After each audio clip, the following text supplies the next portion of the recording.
Τα 10 πιο σοφά ρητά του Albert Einstein που θα αλλάξουν τον τρόπο που σκέφτεσαι.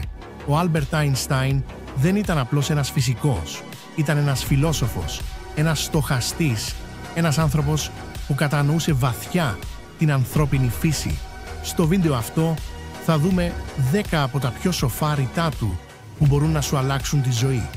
Ας ξεκινήσουμε. Η φαντασία είναι πιο σημαντική από τη γνώση. Γιατί η γνώση περιορίζεται στο τι ξέρουμε. Η φαντασία όμως αγγίζει το άπειρο. Η ζωή είναι σαν το ποδήλατο. Αν θέλεις να διατηρήσεις την ισορροπία σου, πρέπει να συνεχίσεις να κινείσαι. Μην μένεις στάσιμος. Μην προσπαθείς να γίνεις επιτυχημένος, αλλά να έχεις αξία. Η αξία μένει, η επιτυχία έρχεται και φεύγει. Το σημαντικό δεν είναι να έχεις όλες τις απαντήσεις, είναι να συνεχίζεις να ρωτάς. Το ερώτημα γεννά πρόοδο. Η αδυναμία στη στάση σου γίνεται αδυναμία στον χαρακτήρα σου. Η στάση μας διαμορφώνει ποιοι είμαστε. Μέσα στη δυσκολία κρύβεται η ευκαιρία. Μην τη χάσεις επειδή φοβάσαι το εμπόδιο. Η λογική σε πάει από το Α στο Β. Η φαντασία σε πάει παντού.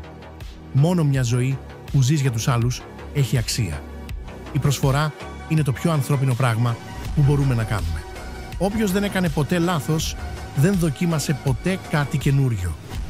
Τα λάθη είναι μέρος της εξέλιξης. Η εκπαίδευση δεν είναι η απομνημόνευση. Είναι η άσκηση του νου στο να σκέφτεται. Αυτό είναι πραγματική μόρφωση. Οι σκέψεις του Einstein ήταν καθρέφτης της ανθρωπότητας.